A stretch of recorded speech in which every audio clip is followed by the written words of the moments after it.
오늘의 사연 시작하겠습니다. 인간관계에 있어서 신뢰가 가장 중요하다는 말 아마도 다들 들어보셨을 겁니다. 누구보다 더 제 아내를 믿고 있었고 또한 제 절친까지 믿고 있었기에 이런 일이 생길 거라고는 생각도 못했습니다. 애초에 제 친구에게 아내를 소개시켜줬던 것도 저였으니 어디 가서 탓도 못하겠네요. 정말 옛날 유명했던 노랫말처럼 제 아내를 믿었던 만큼 제 친구도 믿었던 거죠. 아니, 애초에 믿을 필요조차 없는 일이지 않을까 싶네요. 그만큼 노래 가사말처럼 아무 생각 없이 친구에게 아내의 일터를 알려주었고 저는 심지어 친구를 도왔다는 자부심까지 느끼고 있었습니다. 아내는 저보다 8살 연하로 솔직히 말해서 참 예쁘게 생겼습니다. 결혼한 지도 3년 차지만 저는 좀처럼 그 콩깍지가 사라지지 않고 있었지요. 지금은 뭐 말할 것도 없습니다만 제 아내는 국내에서도 유명한 미대를 졸업했습니다. 졸업할 때는 그래도 주변에 같이 공부하던 친구들과 해서 갤러리를 빌려 전시회도 하고 촉망받는 젊은 신의 화가라면서 인터뷰도 하고 나름 전도유망한 화가였어요. 하지만 사실 미술이라는 게 돈이 많이 드는 일이더군요. 결국 제 아내는 현실의 벽을 넘지 못해서 화가의 꿈을 접게 되었고 당시 연애를 하고 있던 저와 결혼하게 되었습니다. 하지만 그래도 여태 배워온 게 있기 때문에 근처에 자리를 하나 얻어서 그림 같은 걸 그리면서 미술로 사람들의 심리치료를 돕는 그런 작은 화실을 열었습니다. 떼돈을 벌어오는 건 아니었지만 스스로 월세도 내고 생활비 조금 보태고 자기 용돈까지 낼 정도로 벌고는 있었습니다. 제 자랑은 아니지만 저도 나름 벌이가 넉넉한 편이었기 때문에 아내한테 무리해서 돈을 벌라고 요구할 것까진 아니었지요. 집안일이야 간단한 것들은 퇴근 후에 각자 도와서 하는 방법도 있었으며 조금 힘이 드는 일이 있으면 그때그때 사람 구해서 쓰거나 했습니다. 아내한테 집안일을 강요한 적도 없었습니다. 사람을 겉만 보고 평가하면 안 되는 일이지만 사실 제가 아내와 결혼하게 될 이유 중 하나가 아내의 미모가 상당했기 때문이었거든요. 그래서 저는 아내가 스트레스 받지 않고 하고 싶은 일 하면서 그 미모만 계속 가꾸어 나가기만 해도 좋다고 생각했습니다. 이러나 저러나 젊고 예쁜 와이프는 의뢰 저한테는 트로피 같은 역할도 해주거든요. 돈도 잘 벌고 와이프도 젊고 예쁜데 부럽다는 유치하지만 그런 식으로 사람들이 저를 부러워하는 게 좋았습니다. 제 친구 녀석 이야기를 안 할 수가 없네요. 저랑은 정반대의 성향을 가진 친구였습니다. 어려서부터 친하게 지냈는데 집이 가깝고 부모님끼리 서로 친했던 게 그 친구와 더 빠르게 친해진 이유이기도 하겠네요. 어릴 때야 체격도 비슷비슷하고 그랬는데 그 친구는 커가면서 키도 커지고 운동신경이 좋아 최대에 진학을 했고 저는 공부를 잘해서 그쪽 길로 나갔지요. 어릴 적부터 같이 지내 오래 알아온 친구이긴 하지만 사실 서로 방향도 다르고 해서 사회인이 된 이후에는 자주 만나지는 않았습니다. 그런데 이 친구한테서 오랜만에 연락이 왔지요. 친구를 만나는 게 어려운 일이 아니니 기꺼이 저는 친구를 위해 시간을 냈습니다. 무슨 일로 이렇게 오랜만에 저를 찾았나 했더니 아니다 다를까 술이 한두 잔 들어가고 나니 마음에 있는 이야기를 꺼내더군요. 한동안 연락 없이 지내다가 무슨 소식이 있길래 저를 다 찾아왔나 했더니 자기가 결혼했다는 기쁜 소식을 전하더군요. 진심을 다해 잘 됐다고 축하해줬는데 친구 녀석 얼굴은 그닥 행복해 보이지 않았습니다. 남자들 입장에서는 봉잡았다고 할 정도로 잘 나가는 아내였어요. 전문직인데 어디 취직한 것도 아니고 자기 이름으로 개업해서 하고 있는데 저는 친구 녀석이 자랑하러 온 줄 알았는데 그게 아니더군요. 이 친구가 얼굴도 잘생기고 체격도 엄청 좋은 편이라서 어릴 때부터 동네방네 유명한 녀석이었습니다. 인기도 많아서 여자친구를 사귀었다 하면 다 연예인 뺨을 후려칠 정도로 예쁜 여자만 꼴라 만났어요. 당시에 저는 이 친구와 거의 붙어 살다시피 했는데 친구 녀석 여자친구가 예쁜 거에 대해서 어느 정도 자격지심도 가지고 있었고 부러워도 했습니다. 그래서 그런가 제가 성공하고 이렇게 잘 풀리고 나서 선택한 배우자도 외모만 보고 결정했다 봐도 무방하죠. 아무튼 친구 녀석한테 와이프 사진 좀 보여달라고 해서 봤는데 약간 의외였습니다. 와이프 되는 사람이 조금 평범하고 흔하게 생겼더라고요. 뭐 어느 정도로는 인정하는 게 친구 와이프가 전문직의 개업까지 했는데 얼굴까지 연예인급이면 저도 아마 부러워서 배가 아팠을 겁니다. 아무튼 어쩌다 보니 이 친구 신혼집이 심지어 저희 집 근처였어요. 그래서 다시 이 친구와 인연이 시작되게 되었던 거고요. 솔직히 제가 이 친구에 비해 모자란 건 체격과 외모 정도밖에 없었고 그동안 이 친구의 애인들 외모가 당시 제가 만나던 애인들 외모에 비해 한참 모자랐기 때문에 열등감을 가지고 있지 않았습니까? 그런데 막상 이 친구도 결혼을 하게 되었고 아무리 와이프가 돈을 잘 번다지만 저도 나쁘지 않게 벌고 있는 상황에서 밖에 부부 동반으로 만나면 제 아내가 훨씬 더 어리고 예쁘니 자신감이 솟더라고요. 그래서 일부러 친구네와 부부 동반으로 만남을 가질 적에는 사람들이 많은 곳을 선호했습니다. 주변에서 다들 제 와이프랑 친구 와이프랑 비교를 하겠지 생각하면서 괜히 친구에게 열등감을 느꼈던 제 자신을 달래주고 싶은 보상심리였나 싶습니다. 그걸 떠나서 저도 그동안은 인간관계가 전부 다 일에 연관된 사람들 뿐이었는데 제 과거 열등감을 회복하는 걸 떠나서 이 친구랑 보내는 시간은 상당히 즐거웠습니다. 이미 서로를 속속들이 알고 있고 일이 끝나고 와서도 일과 관련된 이야기는 한마디도 할 필요가 없기 때문에 같이 보내는 시간이 나쁘지 않았지요. 괜히 어중이 떠중이들하고 친해지는 것보다 그래도 어려서부터 같이 오래 알고 지낸 친구가 더 좋다는 생각을 하게 되었습니다. 부부 동반으로 모임을 가지다 보니 사실 가장 중요한 건 제가 이 친구와 얼마나 잘 지내느냐 보다 와이프끼리 얼마나 잘 지내느냐가 관건이었지요. 사실 여자의 적은 여자라고 하지 않았습니까? 친구와 아내가 외모적으로 제 아내에 비해 많이 모자라는 편이라 아무래도 같이 만나거나 하는 걸 거리낌 없이 할 줄 알았는데 워낙 능력이 좋은 여자라 속이 좁은 사람은 아니었습니다.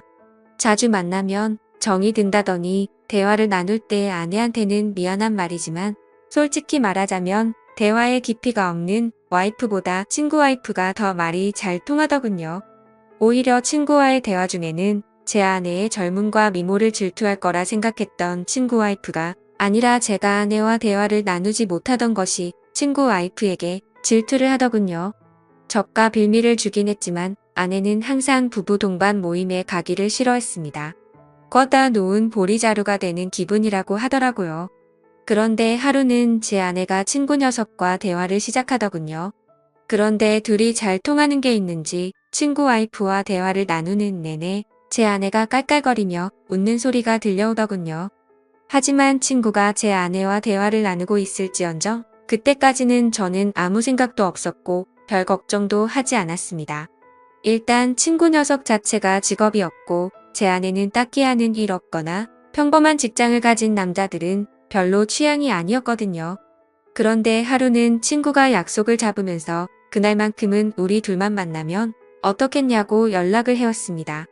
그래서 무슨 일인가 싶어서 알겠다 하고 약속 장소에 나갔지요. 친구 녀석은 조금 분위기가 우중충해 보였습니다. 처음엔 무슨 일로 둘이 만나자고 했느냐 물어봤는데 딱히 대답은 없었고 술이나 마시자고 하더군요. 그런데 술이 한두 잔 들어가고 나니 마음속에 있는 이야기를 꺼내기 시작했습니다. 무슨 일이고 하니 친구의 입장은 쟤랑 정반대의 경우였습니다. 저가 어리고 예쁜 아내를 트로피 와이프로 사용하는 것처럼 친구 아내도 외적으로 잘생기고 훈남인 제 친구를 트로피처럼 대하고 있던 거였더라고요. 저도 같은 경우이긴 하지만 여자의 경우는 처음 보는 것 같아서 신기하기도 했고 놀랍기도 했습니다. 그런데 제 생각에는 제 나름대로 제 아내는 제 덕을 보면서 잘 살고 있다고 생각했거든요. 친구 녀석도 와이프가 벌어다주는 돈으로 호의호식하고 집에서 편하게 놀고만 있는데 아쉬울 게 뭐가 있나 싶었지요. 그렇다고 이 친구가 과거에 쌓아놓은 게 많아서 뭐라도 될 만한 그런 녀석은 아니었거든요. 그런데 이 친구는 자기도 자기 나름대로 자아실현을 하고 싶어 안달이 나 있더라고요. 실제로 지 와이프를 설득해서 자금을 받아 사업도 잠깐 해봤답니다. 그런데 그거 망쳤는데 반년도 걸리지 않았다고 합니다. 그때 사업 망쳤는데 반년도 걸리지 않았다고 하고요. 어쩌다가 제가 여기 살고 있다는 걸 통해 알게 돼서 자기가 저한테 먼저 연락을 한 거라 하더군요. 뭐 그래서 한참 친구 녀석이 주저리 하는 걸 들어줬습니다. 요는 자기는 전업주부를 하는 게 싫은데 사업도 망쳤고 요즘 자신감도 없고 하는 일마다 외롭고 너무 힘들다는 겁니다. 아마 처음 다시 재회해서 결혼했다는 소식을 전할 때 그때도 얼굴이 행복해 보이지 않았던 게 그것 때문이었을 거라는 생각이 들더군요. 하도 우울해하니 조금 안 돼 보이기도 했습니다. 그리고 그때 제가 실수를 하게 된 것이죠. 제 와이프가 미술로 하는 심리치료를 하고 있으니 친구한테 거기를 한번 다녀보면 어떻겠냐고 권했어요. 아내도 딱히 그 일을 하면서 떼돈을 벌고 있는 것도 아니고 한데 친구 녀석 한번 받아보게 하고 경과를 본 뒤에 그걸 계속하게 둬도 될 만한 건지 판단해 볼 생각이었습니다. 친구는 처음에는 꺼려 하더라고요. 자기가 미술이랑은 담쌓고 지내던 사람인데 그거 한다고 어디가 나아지겠냐면서 말이죠. 그렇게 한사코 거절하던 친구를 기어이 저는 아내의 곁으로 보내버린 거였습니다. 일주일이 지나고 몇 주가 지나고 한 달이 지나고 그러면서 종종 친구를 부부 동반으로 만나거나 따로 둘이 만나거나 했는데 이 친구가 목소리부터 자신감이 있는 게 몰라보게 달라지고 있던 겁니다. 가시적인 경과가 있어서 내 아내가 얼굴만 예쁜 줄 알았는데 능력도 있었구나 하면서 다시 보게 되었지요. 친구 녀석도 이제 주눅 들어 있지 않고 목소리도 크고 하니까 부부 동반으로 모이는 모임이 점점 더 즐거워졌어요.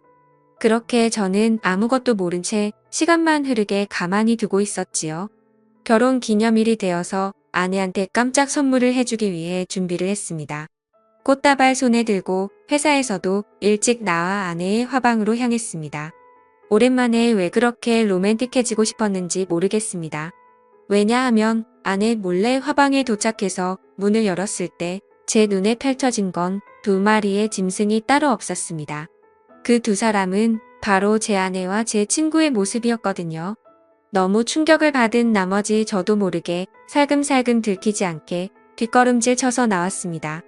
원래 그 자리에서 그 두 사람한테 호통을 치고 무릎을 꿇려도 모자랄 판인데 그럴 용기가 나질 않더군요.